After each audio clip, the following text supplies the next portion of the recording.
Berita Al-Hijrah 26 Jamadil Awal 10 Januari, mangsa banjir sukarelawan berisiko dijangkiti penyakit berbahaya. Kerajaan sukar tampung keperluan jika kes positif lebih 5,000 sehari.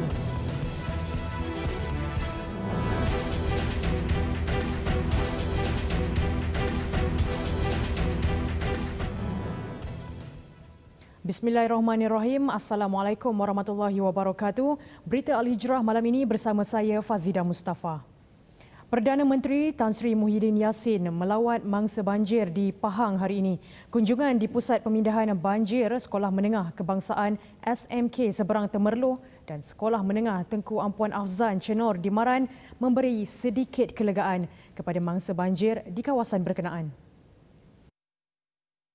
Perdana Menteri yang tiba di SMK Seberang Temerloh pada 10 pagi menggunakan helikopter disambut Menteri Besar Datuk Seri Wan Rosdi Wan Ismail. Beliau meluangkan masa 40 minit melawat mangsa banjir yang ditempatkan di sekolah berkenaan. Tan Sri Muhyiddin Yassin kemudian diberikan taklimat pengurusan bencana banjir di dua daerah yang dilawati itu. Turut hadir Ketua Pengarah Agensi Bencana Negara NADMA Dr. Aminuddin Hasim. Dalam lawatan itu, Perdana Menteri turut beramah mesra dengan mangsa banjir, menyantuni warga emas dan menyampaikan sumbangan kit makanan. Sementara itu, mangsa banjir yang ditemui bersyukur dengan penempatan banjir yang disediakan kerajaan. Keadaan duduk di kemah ni, keadaannya selesa lah. Makan minum ada lah. Lagi tempat mandi je lah, kadang ada air, kadang tak ada air, itu je lah. Untuk bekalan makanan dan barang-barang keperluan lain, setakat hari ini Alhamdulillah cukup dengan ada sumbangan daripada NGO, daripada YB dan juga daripada orang-orang sekeliling lah. Jadi kita berharap supaya banjir ini lagi cepat surut bagi memudahkan semua kerja-kerja kita. Selain berdepan dengan risiko keselamatan fizikal, mangsa banjir juga berdepan dengan pelbagai penyakit berbahaya yang boleh menyebabkan kematian. Menurut pakar perubatan kecemasan Pusat Perubatan Universiti Malaya, Dr. Muhammad Afiq Muhammad Noor, mangsa banjir mempunyai peratusan tinggi untuk dijangkiti kencing tikus, demam kepialu, taun serta denggi. Susulan terdapat bakteria seperti E. coli dan coliform di dalam air banjir yang tercemar. Mangsa banjir dan juga mungkin sukarelawan yang terdedah dengan air yang tercemar, air banjir, terutama ketika sedang membersihkan rumah ataupun menempuh banjir, mereka akan terdedah dengan penyakit seperti kencing tikus ini atau dipanggil leptospirosis. Selain daripada leptospirosis ini, antara penyakit-penyakit lain yang mungkin boleh tersebar juga ketika banjir ini terhadap mangsa banjir dan juga mungkin sukarelawan adalah seperti demam kepialu, tifoid, taun, hepatitis A, keracunan makanan dan mungkin juga kalau menggunakan towel, share, pakaian-pakaian secara dikongsi mungkin boleh dapat konjungtivitis. Dan perkara yang membimbangkan juga adalah merebaknya denggi tersebar dengan kerana air-air yang bertakun selepas banjir surut tidak dibersihkan. Tambahnya, jika ada mangsa banjir yang mengalami sengal-sengal badan, muntah, sakit kepala, selsema, sesak nafas atau demam kuning, individu tersebut perlu mendapatkan rawatan segera kerana itu merupakan simptom awal bagi jangkitan kencing tikus. Sementara itu, beliau menyarankan supaya mangsa banjir mengambil langkah selamat dengan memakai pakaian perlindungan diri PPE ketika membersihkan rumah. Bagaimana mereka boleh mengelak daripada terdedah ini adalah dengan menggunakan PPE ketika membersihkan rumah, memakai boot, memakai pakaian kalis air dan segera membersihkan diri selepas membersihkan rumah.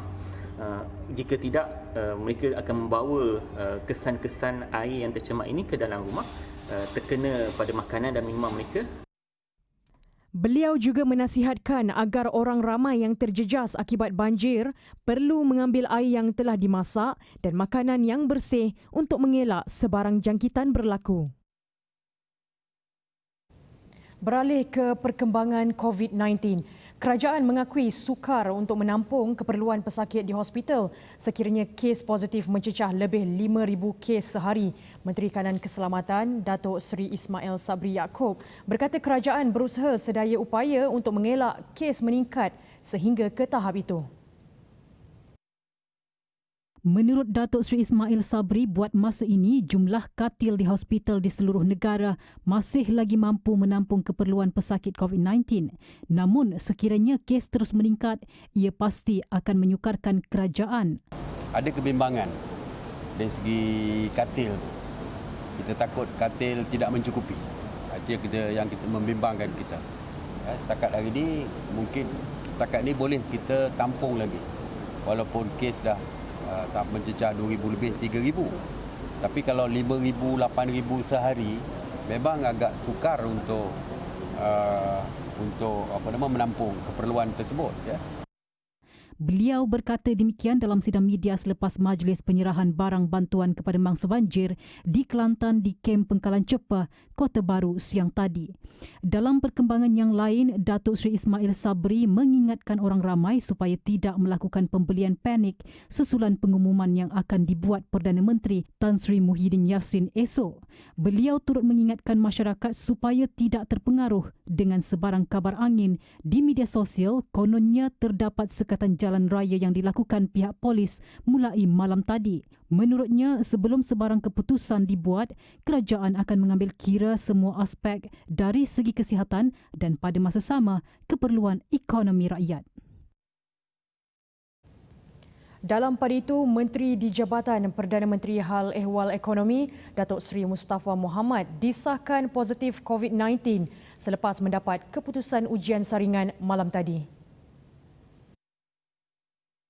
Menurut kenyataan yang dikeluarkan pejabatnya, beliau menjalani ujian saringan sejurus tiba di Kota Baru dari Kuala Lumpur pada pagi semalam. Beliau telah dimasukkan ke ward Hospital Raja Perempuan Zainab II, HRPZ2 Kota Baru, Kelantan pada pukul 10.30 malam tadi untuk pemantauan dan keadaannya kini stabil. Terdahulu, Datuk Seri Mustafa telah menjalani ujian saringan COVID-19 pada 1 Januari 2021 mendapati keputusannya negatif. Beliau turut memohon maaf atas segala kesulitan yang timbul. Pusat Kuarantin Rawatan COVID-19 berisiko rendah PKRC telah dibuka di Kolej Kejururawatan Kuala Terengganu bagi menghadapi kemungkinan kenaikan kes positif di negeri itu.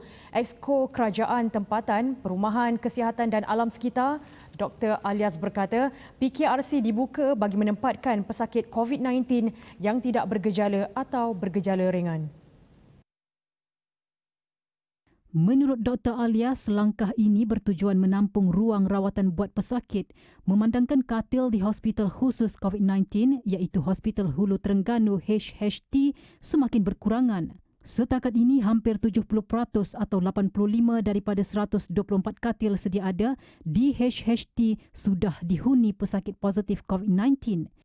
Jadi melihat pada situasi ini, Jabatan Kesihatan Negeri Terengganu telah mengadakan pusat kuarantin dan rawatan COVID-19 berisiko rendah. Itu di kalangan mereka yang katakan berisiko rendah ini ialah mereka ini positif. Bila kita buat screening atau membuat ujian kepada mereka yang kontak rapat. Tapi dia tidak ada apa-apa tanda pun sihat walafiat. Menurutnya, terdapat 6 pesakit di PKRC yang mempunyai kapasiti maksima 150 katil di mana bagi permulaan 58 katil telah disediakan dan akan ditambah secara berperingkat. Terdapat 2 lagi PKRC yang akan dibuka iaitu di Penjara Marang dan Bahagian Teknologi Pendidikan Negeri Terengganu BTPN Marang.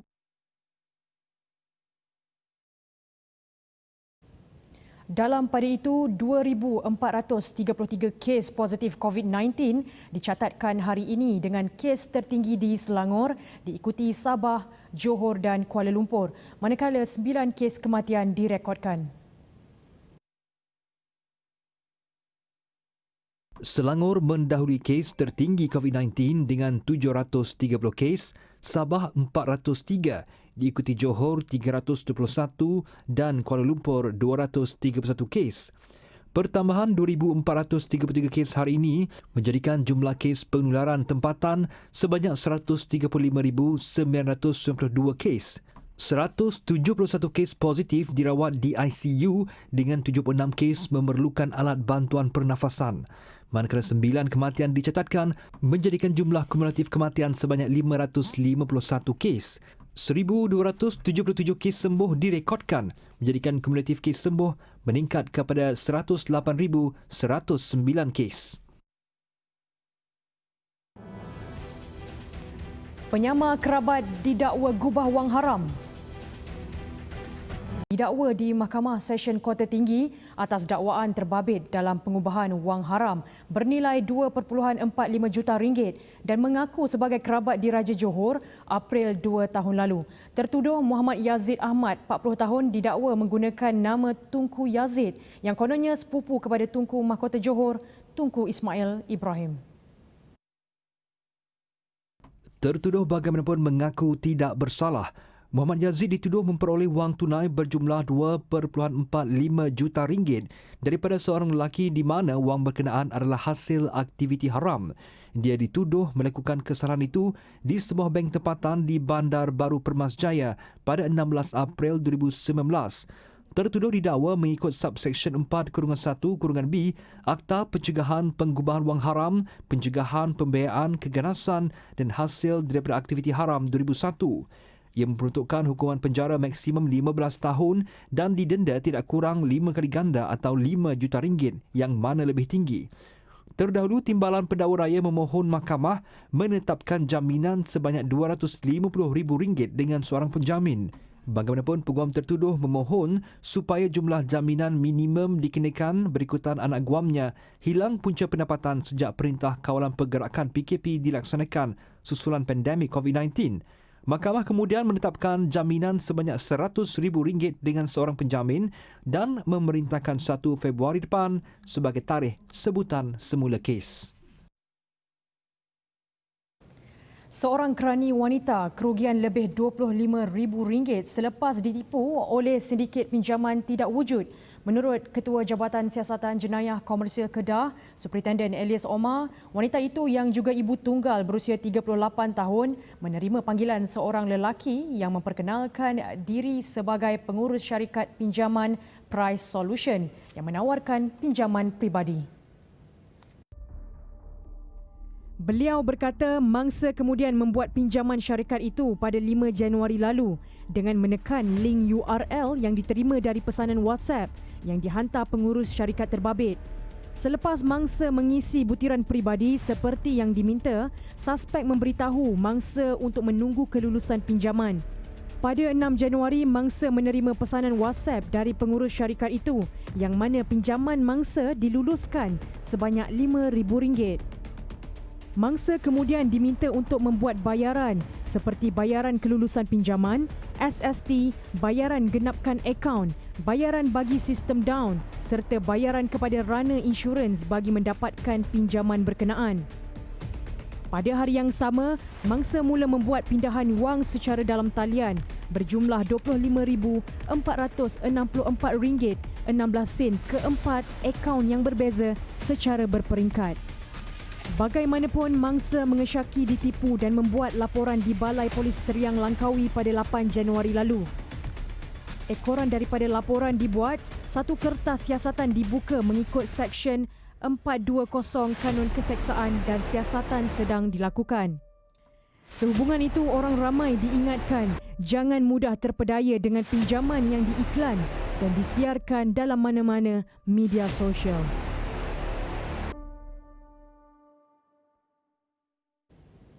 Umat Islam yang berhasrat mahu berpoligami dinasihatkan tidak menggunakan hikmat sindiket scam bagi mengelak masalah lain di kemudian hari. Mufti Kedah, Datuk Syekh Fazil Awang, berkata perkahwinan haruslah dilakukan mengikut prosedur Jabatan Agama dan Mahkamah Syariah bagi memudahkan pasangan terutama dalam proses mendaftar kelahiran anak. Jelas beliau, perkahwinan yang dilakukan menerusi skem poligami semestinya terdapat unsur penipuan dan ia akan mendatangkan masalah kepada pasangan, keluarga serta anak mereka kemudian hari. Katanya poligami secara sah akan memudahkan anak untuk mendapat pendidikan serta layak mendapat kemudahan lain sebagai warga negara Malaysia. Perkahwinan yang dilakukan secara melalui skem yang sudah tentu ada di sana unsur-unsur penipuan, unsur-unsur yang boleh kita katakan tidak mematuhi SOP yang sedia ada, sudah tentu akan menyukarkan sebenarnya kepada keluarga itu sendiri, kepada anak mereka. Jadi kita nasihat bahawa kalau sekian berminat untuk berpoligami, lakukanlah mengikut prosedur sebagaimana yang telah ditetapkan. Sementara itu, menurut Pegawai Agama Daerah Kota Star Sheikh Ahmad Faizul Omar, sindiket itu menjadikan aktiviti penipuan mereka sebagai sumber pendapatan dan sentiasa mencari mangsa untuk mengaut keuntungan sehingga RM8,000 bagi setiap pasangan. Katanya mereka akan memalsukan sijil nikah dan ia akan dikesan apabila pasangan mahu mendaftarkan kelahiran anak. Berikutan terdapat beberapa ciri sijil yang berbeza daripada pejabat agama. Institusi zakat merupakan antara institusi yang utama dalam membantu masyarakat, terutamanya asnaf ketika negara berdepan dengan pandemik COVID-19. Namun tidak dapat dinafikan terdapat segelintir pembayar zakat juga mengalami masalah kewangan sepanjang wabak ini. Jadi adakah sasaran kutipan zakat dapat dicapai? Bagi menjawab persoalan zakat semasa wabak COVID-19, bersama kita di talian Skype sekarang ini, Ketua Pegawai Eksekutif Pusat Pungutan Zakat Majlis Agama Islam Wilayah Persekutuan PPZ Mawib Ahmad Syukri Yusof. Assalamualaikum Tuan. Waalaikumsalam warahmatullahi wabarakatuh. Baik Tuan, memandangkan ekonomi sekarang banyak yang terjejas akibat COVID-19, jangkaan Tuan bagi kutipan zakat tahun ini, adakah akan meningkat seperti tahun lepas? Bila kita sebut soal peningkatan jumlah kutipan zakat, faktor ekonomi merupakan di antara faktor yang penting untuk kita lihat sebelum kita menyatakan adakah kutipan itu naik ataupun turun. Itu satu perkara. Perkara yang kedua ialah soal kesedaran umat Islam untuk menunaikan zakat. Apabila digabungkan di antara dua perkara, kesan ekonomi dan juga pada masa yang sama kesedaran umat Islam, saya percaya, yakin insya-Allah untuk tahun 2021 ini kita berusaha untuk mengekalkan sama ada jumlah pembayar ataupun jumlah bayaran zakat dan menjadi satu inspirasi dan semangat kepada kami untuk mengutip jumlah yang lebih baik daripada tahun lepas. Kenapa saya katakan begitu? Kerana bila berlaku pandemik COVID-19 ini dan bila berlaku banjir di banyak tempat di negara kita, keperluan kepada duit zakat ini bertambah.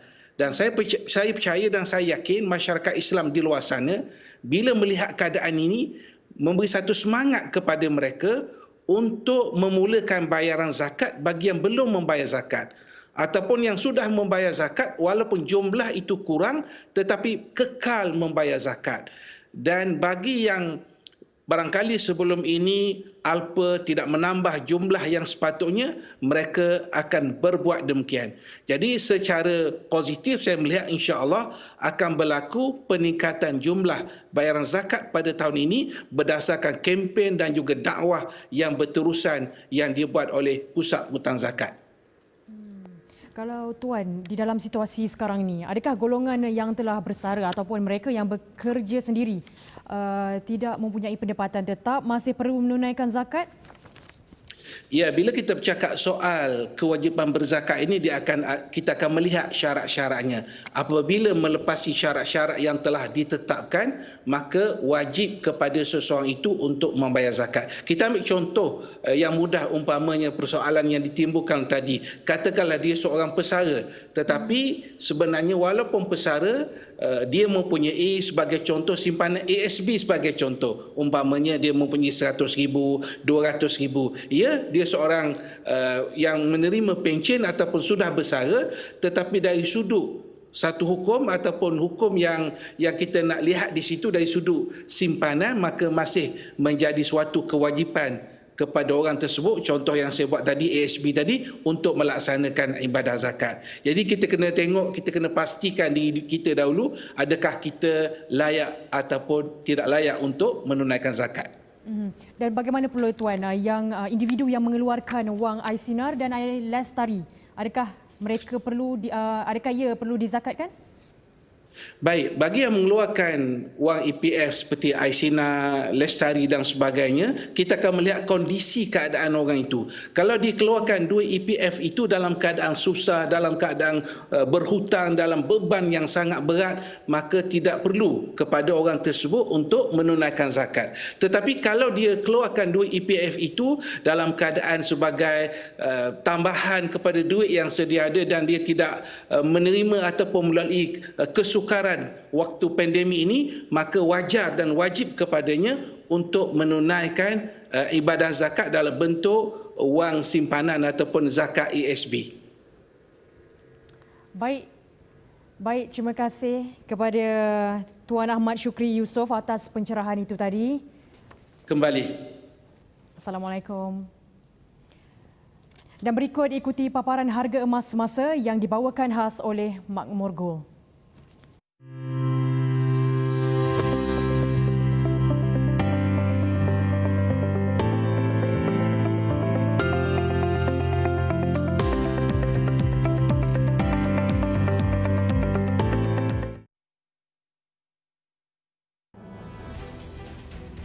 Tragedi Sriwijaya Air, serpihan bangkai pesawat ditemui. Pesawat komersial Sriwijaya Air SJ182 yang terputus hubungan selepas berlepas dari Jakarta menuju ke Pontianak disahkan terhempas. Pesawat membawa 62 penumpang dan anak kapal itu dilaporkan terhempas setelah kira-kira 4 minit berlepas dari lapangan terbang antarabangsa Soekarno-Hatta semalam. Hasil operasi pencarian melibatkan kapal perang, helikopter dan penyelam menemui bahagian tubuh manusia serta serpihan bangkai pesawat di luar pesisir Jakarta pagi tadi. Pelbagai barangan dipercayai milik penumpang turut ditemui. Sementara itu, Ketua Tentera Indonesia Hadi Tiah Yahto berkata, sebuah kapal tentera berjaya mengesan isyarat daripada pesawat tersebut. Namun tidak menjelaskan sama ada isyarat berkenaan dikesan daripada kotak hitam pesawat terbabit. Selain itu, katanya bahagian pesawat ditemui pada kedalaman kira-kira 23 meter di dasar laut. Sehingga kini punca kemalangan masih disiasat dan pihak berkuasa menumpukan usaha mencari dan menyelamat. Bagaimanapun, operasi yang dilancarkan dilihat membawa harapan tipis untuk menemui mangsa yang terselamat. Menurut maklumat terkini yang baru diterima, kotak hitam pesawat malang tersebut telah berjaya dikesan. Usaha kini adalah untuk membawanya keluar dari dasar laut oleh para penyelam. Kita beralih pula ke Pakistan. Sebahagian negara itu termasuk semua bandar utamanya terpaksa bergelap akibat terputus bekalan elektrik awal pagi tadi. Insiden elektrik terputus itu berpunca daripada kerosakan yang berlaku di selatan negara itu pada jam 11.41 malam semalam waktu tempatan. Kenyataan itu dikeluarkan Menteri Tenaga Pakistan Omar Ayub Khan melalui Twitter dengan memetik laporan awal. Katanya kerosakan itu menjejaskan sistem transmisi seluruh negara dan menyebabkan penutupan loji jana kuasa. Berikutan masalah itu, capaian internet turut terjejas dan berada pada kadar 62% daripada tahap biasa. Gangguan itu menjejaskan semua bandar utama Pakistan termasuk ibu negaranya Islamabad, hub ekonomi Karachi dan bandar kedua terbesar Lahore. Sistem bekalan elektrik di negara berpopulasi lebih 210 juta itu adalah kompleks di mana kerosakan yang berlaku di satu bahagian grid saja boleh mengakibatkan gangguan di seluruh negara. Dan berikut rangkuman berita antarabangsa yang lain.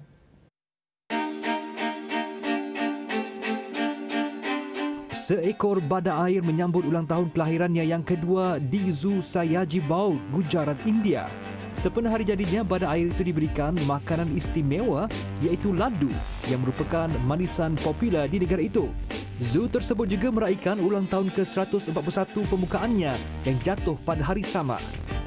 Seorang pelayar Perancis terkejut apabila sekumpulan ikan lumba-lumba berenang mengiringi kapal layarnya di perairan selatan Lautan Pasifik. Clement Giroux yang merupakan pelayar profesional berjaya merakamkan gelagat mamalia itu yang disifatkannya sebagai detik istimewa dalam pelayarannya. Di Madrid, sebuah rakaman video yang menunjukkan individu berkostum dinosaur T-Rex mengharungi salji tebal mencuri perhatian warganet. Video lucu itu sedikit sebanyak memberikan hiburan warga bandaraya itu yang kini dilanda salji tebal terburuk dalam masa beberapa dekad. Banci Penduduk dan Perumahan Malaysia 2020 fasa kedua secara bersemuka akan dijalankan mulai 20 Januari hingga 6 Februari 2021.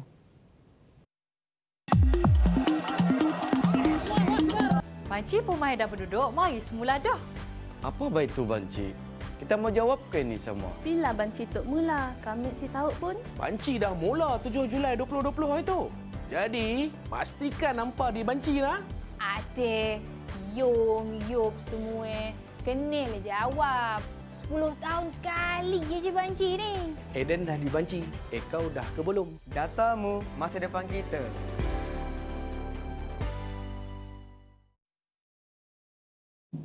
Sekian berita Al-Hijrah, saya Fazida Mustafa. Terima kasih kerana menonton. Assalamualaikum warahmatullahi wabarakatuh.